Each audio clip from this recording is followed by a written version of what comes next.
Hello students, जैसे कि आज का टॉपिक आप देख सकते हैं फैक्टर्स ऑफ अलजेब्रिक एक्सप्रेशन, यानी कि बीजीय व्यंजक के गुणनखंड। गुणनखंड के क्वेश्चंस आप थर्ड फोर्थ फिफ्थ क्लास में भी कर चुके होंगे। थर्ड फोर्थ फिफ्थ क्लास में नंबर के बेस्ड पर फैक्टर के क्वेश्चंस आते हैं। जैसे कि मैं कुछ एग्जांपल्स यहाँ पर लिख देता हूँ। लाइक 10 है हमारे पास और 10 के हमें फैक्टर करने हैं, यानी कि गुणनखंड करने हैं। तो हम यहाँ पर इस तरह से फैक्टर करते हैं। अगर आपको फैक्टर के नाम और गुणनखंड के नाम से सवाल नहीं याद आए हैं तो हम बता देते हैं कि एलसीएम और एचसीएफ के नाम से आपको याद आ जाएंगे कि आपने थर्ड में, फोर्थ में, फिफ्थ क्लास में, सिक्स क्लास में एलसीएम और एचसीएफ के सवाल जरूर किए होंगे। तो जिस प्रोसेस से उन क्वेश्चंस को किया जाता है सेम वही चीज़ होती है, उसी को हम फैक्टर कहते हैं और उसी को गुणनखंड करना भी कहते हैं। अब जैसे यहाँ पर 10 हमने लिया है और 10 के हमें फैक्टर करने हैं, तो हम क्या करेंगे, इसको 2 से डिवाइड करेंगे। 2 से जब हम डिवाइड करते हैं तो 5 टाइम्स में डिवाइड हो जाता है, यानी कि सिर्फ 5 बार में भाग हो जाता है। 2 पंजे 10। अब यहाँ पर 5 आ चुका है। अब हम देख सकते हैं कि यहाँ पर 5 है जो कि 2 से डिवाइड नहीं होता, इसीलिए हम 2 से डिवाइड नहीं करेंगे बल्कि 5 से डिवाइड कर देंगे। तो 5 1 द 5। तो हम यहाँ पर लिख सकते हैं फैक्टर्स ऑफ 10 इक्वल 2 मल्टीप्लाई 5। कि 10 के 2 फैक्टर हैं, एक है 2 और एक है 5। तीसरा फैक्टर भी होता है जो कि 1 है, वो सभी संख्याओं में सेम होता है, तो उसकी बात हम नहीं करेंगे। मेन फैक्टर्स हम यहाँ पर देखेंगे। 2 और 5 हमारे 2 फैक्टर्स हो गए। अब फैक्टर्स को एक आसान जबान में हम ये भी कह सकते हैं कि किसी बड़े नंबर को, जो हमें नंबर दिया हुआ है, उसको छोटे छोटे नंबरों में डिवाइड कर देना, बांट देना, फैक्टर कहलाता है। फॉर एग्जाम्पल एक और नंबर हम ले लेते हैं। यहाँ पर मान लीजिए हमने लिया है 60 और उसके फिर से फैक्टर करेंगे, यानी कि छोटे छोटे नंबरों में हम इसको डिवाइड कर देना है। तो हम यहाँ पर 2 से डिवाइड करेंगे। ये क्वेश्चंस जो होते हैं फैक्टर करने के, ये भाग के सवालों से मिलते जुलते होते हैं, बस इसमें कुछ कंडीशंस और इनकी जो लिखने का तरीका है वो चेंज हो जाता है। जैसे कि हम भाग के सवालों में पहाड़ा पढ़ते हैं और संख्या को डिवाइड करते हैं, सेम वही काम यहाँ पर किया जाता है। बस उसमें और इसमें ये फर्क है कि वहां पर कुछ ना कुछ संख्या शेष बच जाती है, रिमाइंडर के तौर पर कुछ संख्या बच सकती है, लेकिन हमें यहाँ पर ऐसा टेबल लेना होता है जो यहाँ पर रिमाइंडर ना बचे। वहां पर जो डिवाइडर होता है वो भी हमारा फिक्स होता है कि हमें किस संख्या से भाग देनी है, लेकिन यहाँ पर हम अपनी मर्जी के साथ कोई टेबल चूज करते हैं। जैसे कि वो 2 का टेबल हो सकता है, 3 हो सकता है, 5 हो सकता है, 7 हो सकता है, 11 हो सकता है, 13 हो सकता है, 17, 19, 23, इस तरह के नंबर्स हम ले सकते हैं। तो जैसे कि मैंने यहाँ पर 2 लिया हुआ है, तो 2 से हम जब 60 को डिवाइड करते हैं तो 30 यानी कि 30 बार में वो भाग हो जाता है, पूरा भाग होगा। तो फिर 2 से करेंगे क्योंकि ये पूरा भाग हो सकता है, 15 बार में भाग हो जाता है। तो यहाँ पर ये जरूरी है कि संख्या हम ऐसी लें, पहाड़ा हम ऐसे नंबर का पढ़ें जिससे वो संख्या पूरी घटे, ना कि कोई चीज शेष बचे। जैसे कि यहाँ पर अब 15 हो गया है, 15 रह गया। अब 15 को अगर हम 2 के टेबल से भाग करेंगे, डिवाइड करेंगे, तो 2 7 14 आता है, यानी कि 2 सत्ते 14, जिसमें एक शेष बच जाएगा। और यहाँ पर हम एक शेष छोड़ नहीं सकते, इसीलिए अब हम टेबल चेंज कर देंगे और यहाँ पर 3 का इस्तेमाल करेंगे। 3 पंजे 15, क्योंकि 3 के पहाड़े में 15 आता है और पूरी पूरी तरह से डिवाइड हो जाता है। अब इसी तरह से यहाँ पर 5 को देखेंगे तो 5 ना 2 के टेबल में आता है और ना 3 के टेबल में आता है। अगर हम इनसे डिवाइड करेंगे तो शेष बच जाएगा, इसीलिए अब क्या करेंगे, फिर टेबल चेंज कर देंगे और 5 लेंगे। 5 पंजा 5। तो इस तरह से ये हमारे फैक्टर्स हो जाते हैं। हम इसमें लिख सकते हैं कि factors of 60 equal 2 multiply 2 multiply 3 multiply 5। तो 60 हमारी जो संख्या ली थी हमने उसके फैक्टर किए, तो 4 फैक्टर हमारे निकल कर आ गए, 2, 2, 3 और 5। इनको कहते हैं फैक्टर करना, यानी कि गुणनखंड करना। उसी के बेस पर हम सवाल कराएंगे। जैसे कि शुरू में यहाँ पर लिखा हुआ है बीजीय व्यंजक के गुणनखंड, तो बहुत से बच्चे ऐसे होंगे जिनको अभी तक यही नहीं पता होगा कि बीजीय व्यंजक होता क्या है। तो जिनमें एक्स वाई जेड वगैरह अल्फाबेट्स का इस्तेमाल किया जाता है, जो ABCD का इस्तेमाल होता है, उनको बीजीय व्यंजक कहते हैं। उसमें वैल्यू फाइंड भी करनी होती है और कभी कभी वैल्यू फाइंड नहीं करनी होती, बस इसके फैक्टर करके छोड़ देना होता है। तो यहाँ पर हम सिंपल क्वेश्चन से शुरुआत करेंगे। फॉर एग्जाम्पल फर्स्ट क्वेश्चन हम ले लेते हैं यहाँ पर। जैसे कि हमने लिया, मान लीजिए यहाँ पर हम लेते हैं 2x + 8। यहाँ पर मैंने एक अपने तरफ से एक एग्जाम्पल लिख दिया है 2 + 8। अब ये हमारा बीजीय व्यंजक है, एक समीकरण है, इसमें हमें फैक्टर करना है, इसको 2 हिस्सों में बांट देना है, टुकड़े करने हैं। अब हम यहाँ क्या कर सकते हैं, देखिए यहाँ पर तो 2 है, यहाँ पर x है। एक चीज याद रखिएगा, जब भी हम यहाँ पर देखिए, यहाँ पर 2 मैथ के नंबर लिखे हुए हैं, तो मैंने 2 × 5 लिखा हुआ है। यहाँ पर है 2 × 2 × 3 × 5, यानी कि जब मैथ के नंबर एक से ज्यादा एक साथ आते हैं तो उनके बीच में मल्टीप्लाई का सिंबल लगाया जाता है। यानी कि 2 मैथ की संख्याओं के बीच में अगर गुणा करनी हो तो गुणा का निशान लगाया जाता है, चाहे वो पॉइंट के तौर पर हो या फिर गुणा के निशान के तौर पर। लेकिन वहीं अगर हम यहाँ पर x और y को मल्टीप्लाई करना चाहेंगे तो यहाँ पर हमें निशान लगाने की जरूरत नहीं है, बल्कि x और y एक साथ मिलाकर लिख देंगे। तो इसका मतलब भी यही होगा कि x और y की मल्टीप्लाई की जा रही है। और यही काम किया जाता है नंबर और अल्फाबेट्स के बीच में। अगर हमारे पास एक नंबर है और एक अल्फाबेट है ABCD XYZ में से कुछ भी हो, तो हम वहां पर भी बीच में कोई निशान लगाकर नहीं दिखाते। जब दोनों संख्याएं एक साथ मिलाकर लिखी हुई हो, जैसे कि मैंने यहाँ पर लिखी हुई है 3y, या इस क्वेश्चन में मैंने लिखी है 2x, तो इनका मतलब यही है कि 2 मल्टीप्लाई x, 2 और x की गुणा की जा रही है। अब दूसरी तरफ हमारे यहाँ पर क्या है 8, तो जैसे मैंने यहाँ पर फैक्टर किए हैं, ऐसे ही हम 8 के फैक्टर कर सकते हैं। तो हम यहाँ पर लिख सकते हैं 2x प्लस, हमने यहाँ सॉल्व करना शुरू कर दिया है, 2x प्लस, यहाँ पर मैं 8 को 2 मल्टीप्लाई 4 लिख सकता हूँ, यानी कि 8 इक्वल 2 मल्टीप्लाई 4, या हम और लिख सकते हैं 4 मल्टीप्लाई 2, या इसके अलावा 2 मल्टीप्लाई 2 मल्टीप्लाई 2, जैसे हमें ज़रूरत हो सकती है हम उस रूप में 8 को लिख सकते हैं, 2 मल्टीप्लाई 4 के रूप में, या 4 मल्टीप्लाई 2 के रूप में, 2 मल्टीप्लाई 2 मल्टीप्लाई 2 के रूप में लिख सकते हैं। एक बात और जहन में रखिएगा कि जब यहाँ पर प्लस या माइनस का सिंबल किसी दो नंबरों के बीच में हो, तो हम उनको दो अलग अलग नंबर मान लेते हैं। लेकिन अगर किसी दो नंबर्स के या दो अल्फाबेट्स के बीच में या दो डिजिट के बीच में मल्टीप्लाई का सिंबल हो, तो हम वहाँ उनको अलग अलग नंबर नहीं मानते, बल्कि एक ही नंबर सपोज करते हैं। तो 8 के हमने दो फैक्टर किए हैं, 2 मल्टीप्लाई 4। एक संख्या हमारे पास ये है और एक संख्या हमारे पास ये है, 2 मल्टीप्लाई 4। दो संख्या है, दोनों संख्याओं में जो सेम नंबर होता है, सेम डिजिट होती है, हम उसको कॉमन लेते हैं। कॉमन लेने का तरीका क्या होता है कि हम उसको सिर्फ एक बार लिखते हैं। अब आप यहाँ देखें, यहाँ पर 2 है और यहाँ पर भी 2 है, तो हम क्या करेंगे, 2 को सिर्फ एक बार लिखेंगे और बाकी जो बचे हुए नंबर्स हमारे रह जाते हैं उनके लिए हम क्या करते हैं, ब्रैकेट शुरू करते हैं। ब्रैकेट के अंदर यहाँ पर 2x था, 2 को जब हमने कॉमन ले लिया है तो सिर्फ x रह गया है, प्लस का सिंबल है, सिंबल लगाएंगे। अब ये 2 तो कॉमन लिया था, रह गया हमारा 4, तो हम यहाँ पर 4 लिखेंगे। तो 2 under the bracket x plus 4, ये हमारे फैक्टर हो गए। इस तरह से हमें संख्याओं को कॉमन लेकर अलग निकालना होता है, इसी को फैक्टर करना कहते हैं। अब ये क्योंकि बेसिक सवाल था, एक क्वेश्चन में और कराता हूँ, फिर थोड़ा सा और आगे चलेंगे।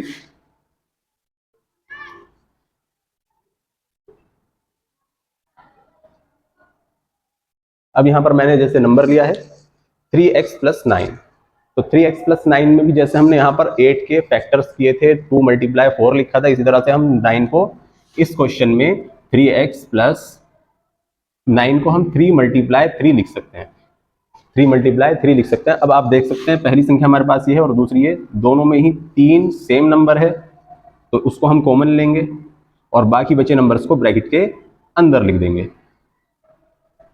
और यही हमारा क्वेश्चन कंप्लीट हो जाएगा। अब इसमें और भी क्वेश्चंस आ सकते हैं, जैसे कि थर्ड क्वेश्चन एक और हम ले लेते हैं अपनी ओर से,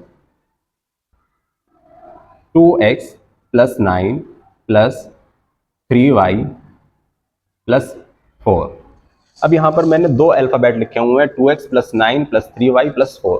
अब हम इनको पहले तो अपने हिसाब से अरेंज करते हैं और फिर उसके बाद सॉल्व करते हैं। तो जैसे यहाँ पर आप देख सकते हैं 2x, अब 2 यहाँ पर है, 2 के टेबल में 9 तो कभी आ नहीं सकता, लेकिन 3 भी नहीं आ सकता, लेकिन 4 आ सकता है। तो हम क्या करेंगे, 2x और 4 को एक साथ लिखेंगे, 2x प्लस 4, यानी कि 4 को पहले लिख लेंगे। अब बाकी जो हमारे नंबर्स हैं हम उनको अलग लिख सकते हैं, यानी कि 9 प्लस 3y। तो जो काम हम अभी तक ऊपर करते हुए आ रहे थे वही काम हमें यहाँ पर भी करना है। देखिए यहाँ 2 है और यहाँ 4 है, 4 के हम दो फैक्टर मान सकते हैं, 2 मल्टीप्लाई 2। तो यहाँ से अगर कॉमन लेने की बात आए तो हम यहाँ पर 2 कॉमन ले सकते हैं और बाकी बचे हुए नंबर्स को अंदर ही रहने देंगे, यानी कि x प्लस 2। यहाँ से और यहाँ से 2 कॉमन ले लिया गया है, तो यहाँ पर x बचा है और 4 की जगह 2 रह गया है, प्लस इसी तरह से यहाँ 9 है और यहाँ पर 3 है। तो 9 और 3 दोनों में एक फैक्टर सेम होता है, जो कि होता है 3। तो हम 3 को कॉमन लेंगे और यहाँ पर 9 की जगह क्या रह जाएगा, सिर्फ 3, क्योंकि हमने 3 कॉमन ले लिया है, और प्लस 3y की जगह y, और यही हमारा आंसर होगा। एक बात और ध्यान में रखिएगा कि यहाँ पर जैसे 9 है और यहाँ पर 3 लिया है, तो ब्रैकेट के अंदर 3 रह गया है। कुछ कंफ्यूजन ये हो जाती है कभी कभी बच्चों को कि मान लीजिए यहाँ पर 8 लिखा हुआ है, जैसे मैंने यहाँ पर 8 को फैक्टर किया 2 मल्टीप्लाई 4 में, तो कुछ बच्चे गलती ये कर जाते हैं कि वो 2 प्लस 6 कर देते हैं। जब भी हमें फैक्टर के जरिए कुछ नंबर्स को कॉमन लेना होगा या फैक्टर्स करते हैं हम, तो बीच में मल्टीप्लाई का नहीं बल्कि बीच में एडिशन का नहीं बल्कि मल्टीप्लाई का सिंबल आता है, यानी कि हम उसको गुणनखंड के रूप में बांटते हैं। गुणनखंड से ही पता चलता है गुणन का मतलब गुणा करना और खंड का मतलब छोटे छोटे टुकड़े, ठीक है। तो यानी कि छोटे छोटे नंबरों में बांट देते हैं, ऐसे छोटे छोटे नंबर जिनको मल्टीप्लाई करने पर वापस वही नंबर आए। तो जब भी हम कॉमन लेंगे, यहाँ पर तो मैंने दोनों नंबर्स को डिवाइड करके दिखाया, जैसे 9 के 2 फैक्टर लिखकर दिखाए हैं, 8 के 2 फैक्टर लिखकर दिखाए, लेकिन इस क्वेश्चन में मैंने फैक्टर लिखकर नहीं दिखाया है, डायरेक्ट कॉमन ले लिया है। तो यहाँ पर 2 2 4 होता है, इसीलिए यहाँ पर 2 है, और यहाँ 3 3 9 होता है, इसीलिए 3 बचा हुआ है। तो इस पर ध्यान रखिएगा। अब आगे क्वेश्चन पर चलते हैं, यानी कि बीजीय व्यंजक अगर द्विघात समीकरण के रूप में आ जाए, बिल्कुल बेसिक से लेकर चलेंगे, बिल्कुल बेसिक और आसान क्वेश्चन है हमारा। X square plus 5x plus 6। ये क्वेश्चंस आपके 6, 7, 8 क्लास में काफी आते हैं, और अब जब से एनसीईआरटी की बुक्स हमारी आ चुकी हैं, यूपी बोर्ड में भी, सीबीएसई में, सब में सेम चल रहा है, एनसीईआरटी का कोर्स चल रहा है, तो तब से 6, 7, 8, 9, 10, 11, 12 सभी क्लासों में बहुत ज्यादा क्वेश्चंस आते हैं। तो फिलहाल बेसिक से शुरू हम करते हैं। जैसे कि यहाँ पर मैंने लिखा हुआ है x square plus 5x plus 6। तो यहाँ पर भी हमें फैक्टर करना होता है, लेकिन यहाँ पर देखिए हमने जैसे कि जो नंबर मैथ का था सिर्फ उसका फैक्टर किया। ऐसे सवालों में हम सिर्फ मैथ वाले नंबर का फैक्टर नहीं करते, बल्कि मिडल नंबर का फैक्टर करते हैं। मिडल नंबर का फैक्टर कैसे? यहाँ पर देखिए एक्स लिखा हुआ है, एक्स स्क्वायर, जो कि अल्फाबेटिक नंबर है हमारा, यानी कि अल्फाबेट है, ABCD में से है, तो उसके तो फैक्टर हम कर ही नहीं सकते, क्योंकि उनकी वैल्यू हमें पता ही नहीं होती कि इनका मान कितना है, तो इसीलिए उनका फैक्टर नहीं किया जा सकता, लेकिन मल्टीप्लाई कर सकते हैं। जैसे कि फॉर एग्जाम्पल मैं यहाँ पर लिखकर दिखा देता हूँ आपको। मान लीजिए हमारे पास है 3 मल्टीप्लाई 3, 3 मल्टीप्लाई 3, 3 को 3 से मल्टीप्लाई करना है, तो हम यहाँ पर लिख सकते हैं 3 3 9, यानी कि 3 3 9। लेकिन अगर हमें 9 की शक्ल में नहीं चाहिए आंसर, या हमें किसी और नंबर की जरूरत पड़ रही है, तो हम इसको इस तरह से भी लिख सकते हैं कि 3 होल स्क्वायर, यानी कि 3 की 3 में मल्टीप्लाई होगी तो 3 की पावर 2 हो जाएगी। तो इसी तरह से जो हमारे इंग्लिश के नंबर्स होते हैं, जैसे कि y है, y मल्टीप्लाई y करूंगा, तो यहाँ पर हमें पता तो है नहीं कि y की मल्टीप्लाई y में करने पर क्या आएगा, इसीलिए हम इनको क्या करते हैं, y की पावर 2 के रूप में लिख देते हैं। और मान लीजिए z की हमें मल्टीप्लाई करनी हो, z मल्टीप्लाई z इक्वल, तो हमें इसका मान तो पता नहीं, तो इसीलिए हम इसको क्या करते हैं, पावर के रूप में लिख देते हैं। तो वही बात यहाँ होती है, यहाँ पर है एक्स स्क्वायर, यानी कि x multiply x plus 5x plus 6। अब हमें फैक्टर किसके करने होते हैं? ना तो हम इसके फैक्टर, इसके तो हम फैक्टर करेंगे ही नहीं, असल में तो लिखकर दिखाने की जरूरत नहीं होती, लेकिन क्योंकि आपका बेसिक शुरू कर रहे हैं हम, इसीलिए यहाँ पर बिल्कुल बेसिक से शुरुआत से बताएंगे और आसान करने की कोशिश करेंगे। जैसे कि मैंने अभी कहा z multiply z equal z x square, तो हम यहाँ पर क्या कर सकते हैं, x multiply x equal x square माना जाएगा, यानी कि जहां पर एक्स स्क्वायर है वहां हम क्या लिख सकते हैं, x multiply x, x multiply x. ये लिखने के बाद प्लस, अब याद रखिएगा यहाँ पर 5 लिखा हुआ है, हमें जो फैक्टर करने होते हैं असल में वो इसी नंबर के फैक्टर करने होते हैं, 5 के। अब 5 के फैक्टर कैसे करने हैं, क्योंकि यहाँ पर 5x के तुरंत बाद जो हमारा सिंबल आ रहा है उसको हम देखेंगे निशान किस चीज का है, प्लस का है या माइनस का है, ऐड का है या सब्ट्रैक्ट का है। अगर प्लस का निशान है तो हमें 5 को ऐसे 2 नंबरों में डिवाइड करना है, बांटना है, कि अगर हम वापस उनको जोड़ेंगे तो 5 ही वापस आना चाहिए। जैसे कि हम इसमें यहाँ लिख सकते हैं 3 प्लस 2 इक्वल 5, 3 प्लस 2 इक्वल 5, तो 5 को हम 3 प्लस 2 लिख सकते हैं, तो वही हम यहाँ पर करेंगे, 3 प्लस 2 इक्वल 5, यानी कि x। अब इसकी एक वजह और है कि हमने 3 प्लस 2 ही क्यों लिया है, हम यहाँ पर 4 प्लस 1 भी ले सकते थे या 5 प्लस 0 भी ले सकते थे, लेकिन हमने 3 प्लस 2 ही क्यों लिया? तो याद रखिएगा हमें फैक्टर करने में ये तो ध्यान रखना ही है कि जोड़ने पर संख्या हमारी वापस वही आए जिसके हम फैक्टर कर रहे हैं, यानी कि 5 के फैक्टर ऐसे हो कि जोड़ने पर वापस 5 आए। लेकिन इसके साथ हमें यह भी ध्यान रखना होता है कि उन दोनों नंबरों की, यानी कि दोनों फैक्टर की अगर गुणा की जाए, मल्टीप्लाई की जाए, तो जो हमारा लास्ट वाला नंबर है, जैसे कि यहाँ पर क्या है 6, तो मल्टीप्लाई करने पर 6 आना चाहिए। अब 5 की 0 में मल्टीप्लाई करेंगे तो 0, और 4 की 1 में मल्टीप्लाई करेंगे 4 ही आता है, लेकिन 3 मल्टीप्लाई 2 करेंगे तो 6 आ जाएगा। तो हमारी ये दोनों कंडीशनें फैक्टर्स में काम आती हैं। पहली ये कि नंबर को हम ऐसे 2 नंबर्स में, फैक्टर्स में डिवाइड करेंगे कि जोड़ने पर वापस वही संख्या आए जिसका फैक्टर किया गया है। और दूसरी बात का ध्यान ये रखेंगे कि अगर उन दोनों फैक्टर्स को गुणा की जाए, मल्टीप्लाई किया जाए, तो लास्ट वाला नंबर हमारा आना चाहिए। तो अब यहाँ पर x मल्टीप्लाई x, यानी कि x एक्स स्क्वायर है, चाहे आप एक्स स्क्वायर के रूप में लिखें या एक्स मल्टीप्लाई एक्स के रूप में लिखें, क्वेश्चन सेम ही होगा, उसमें कोई फर्क नहीं पड़ेगा। एक्स की मल्टीप्लाई मैं ब्रैकेट के अंदर करूंगा, पहले 3 के साथ मल्टीप्लाई करूंगा और फिर 2 के साथ।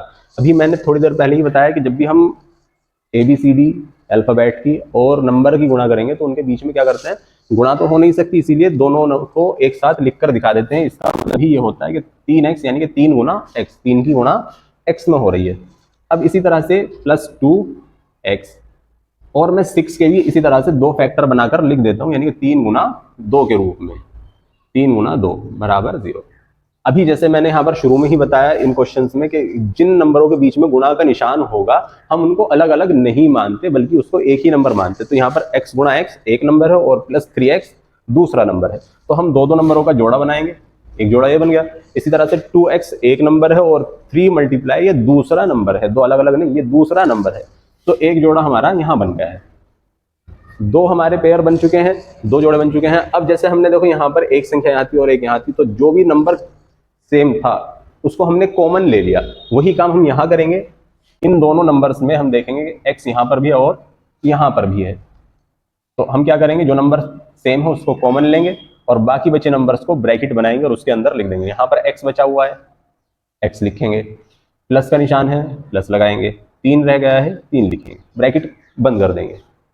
हमने दो नंबरों के अंदर से जो नंबर कॉमन आ सकता था उसको हमने कॉमन ले लिया है, फैक्टर को।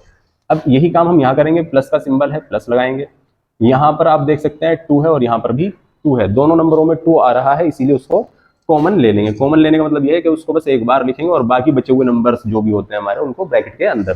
तो जैसे यहाँ पर x बचा है, x लिखेंगे और प्लस और यहाँ फिर 3 और इक्वल 0। अगर आपने सही तरीके से फैक्टर किया है तो आप लोग ये ध्यान रखिएगा कि आपके ब्रैकेट हमेशा बराबर आएंगे। जैसे कि यहाँ पर आया 3x 3 + x और x + 3 और यहाँ पर भी x + 3, दोनों ब्रैकेट में सेम संख्याएं आपकी आ जाएंगी। अब क्योंकि दोनों ब्रैकेट में सेम संख्याएं आ रही हैं तो अब हम इनको भी दोबारा से कॉमन ले लेंगे। तो x + 3 हमने कॉमन ले लिया और बाकी बचे नंबर्स को ब्रैकेट में, यानी कि दूसरा ब्रैकेट शुरू करेंगे और उसके अंदर लिख देंगे। यहाँ से x + 3 हमने कॉमन लिया है तो रह गया है सिर्फ x, प्लस का निशान है और यहाँ पर भी 2 रह गया है, इक्वल 0। और यही हमारा फैक्टर कंप्लीट हो जाता है, यानी कि गुणनखंड करना पूरा हो जाता है। इसे कहते हैं बीजीय व्यंजक के गुणनखंड। यानी कि हमारे पास एक ये संख्या थी द्विघात समीकरण जिसको हम बीजीय व्यंजक भी कह सकते हैं, और उसके हमने फैक्टर्स करने शुरू किए और यहाँ पर हमने उसके फैक्टर कर दिए।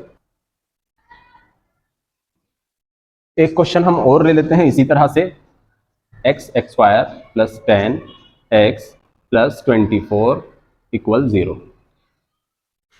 तो हमें यहाँ पर क्या करना है, 10 के फैक्टर करने हैं, ऐसे दो टुकड़े बनाने हैं। सबसे पहले तो मैं शुरुआत से ही लेकर चलता हूँ कि x को हम क्या करेंगे, x गुणा x लिख लेंगे, प्लस का निशान है लगाएंगे। 10 के हम दो ऐसे फैक्टर बनाएंगे कि जोड़ने पर तो वापस हमारा रहे 10 ही, लेकिन गुणा करने पर क्या आ जाएगा हमारा 24। अब हम यहाँ पर लिख सकते हैं 6 × 4 = 24 और 6 + 4 = 10, यानी कि 6 और 4 ऐसे दो फैक्टर हैं हमारे कि 6 + 4 करेंगे तो हमारा 10 आ जाएगा और 6 × 4 करेंगे तो 24 आ जाएगा। तो हम यहाँ पर 10 की जगह क्या लिखेंगे, 6 + 4, और यहाँ पर x था तो x ब्रैकेट के बाहर, ठीक है। अब यहाँ पर प्लस है लिखेंगे, 24 है लिखेंगे, इक्वल 0। x × x ऐसे ही लिखेंगे, प्लस x की मल्टीप्लाई 6 में और फिर 4 में करेंगे तो जैसे हमने ऊपर बताया कि x की गुणा यानी कि ABCD गुणा जब भी किसी नंबर में की जाएगी तो बस उसके साथ मिलाकर लिख दिया जाता है। जैसे कि 6x, 4 में करेंगे तो 4x, और करने के बाद अब जैसे हमने यहाँ पर 10 के फैक्टर किए थे, दो रूप में लिख दिया था, इसी तरह से मैं 24 को भी 6 × 4 के रूप में लिख देता हूँ ताकि हमें आगे क्वेश्चन करने में आसानी हो गया। अब जैसे मैंने ऊपर दो नंबर के पेयर बनाए थे ऐसे ही बना लेंगे, 2 नंबर ये हमारे हैं और 2 नंबर ये हैं हमारे। यहाँ पर भी x है और यहाँ पर भी x है तो x कॉमन ले लिया जाता है और बाकी बचे नंबर्स को ब्रैकेट बनाकर ब्रैकेट के अंदर, यहाँ पर x बचा और प्लस 6 ब्रैकेट क्लोज कर देंगे। अब प्लस का निशान है, प्लस का निशान लगाएंगे, यहाँ पर 4 कॉमन आ सकता है, यहाँ पर भी 4 लिखा हुआ है और यहाँ पर भी 4 है, दोनों नंबरों में 4 4 है, तो 4 को हम कॉमन लेंगे और बाकी को ब्रैकेट के अंदर लिख देंगे, इक्वल 0। अब देखें जैसे मैंने कहा था कि अगर आपने बिल्कुल सही तरीके से स्टेप बाय स्टेप को क्वेश्चन को करना शुरू कर दिया तो आपके दोनों ब्रैकेट जो होंगे वो बिल्कुल सेम बनेंगे, जैसे कि x+6 और x+6। अब दोनों ब्रैकेट जो हैं उनको भी हम कॉमन ले लेंगे, तो x+6 हमने कॉमन लिया और बाकी बचे नंबर्स को दूसरे ब्रैकेट में लिख देंगे। यहाँ रह गया है x और यहाँ रह गया है +4 और यहीं ब्रैकेट क्लोज करके =0 और ये हमारा आंसर हो गया। तो इस तरह से फैक्टर्स किया जाता है अलजेब्रिक एक्सप्रेशन, यानी कि बीजीय व्यंजक के गुणनखंड किए जाते हैं इस तरह से। ये बिल्कुल बेसिक क्वेश्चंस हैं। ये हम कह सकते हैं कि कुछ क्वेश्चंस आपको स्क्रीन पर अभी थोड़ी देर में शो कर दिए जाएंगे, जिनको आप अपनी प्रैक्टिस के तौर पर सॉल्व कर सकते हैं। इनको देखकर और उन क्वेश्चंस को सॉल्व कीजिए ताकि आपकी प्रैक्टिस भी होती रहे और आप आगे बढ़ते रहें। तो ये बिल्कुल बेसिक था और ये उससे थोड़ा सा और आगे था। धीरे धीरे और आगे के क्वेश्चंस भी समझाए जाएंगे। तो जिसको भी अगर इस तरह के क्वेश्चंस में और इंटरेस्ट है तो हमें बता सकते हैं। आपको अगर कोई भी क्वेश्चन मालूम करना है जो आप हमसे पूछना चाहते हैं तो वो आप कमेंट बॉक्स में अपना क्वेश्चन छोड़ सकते हैं।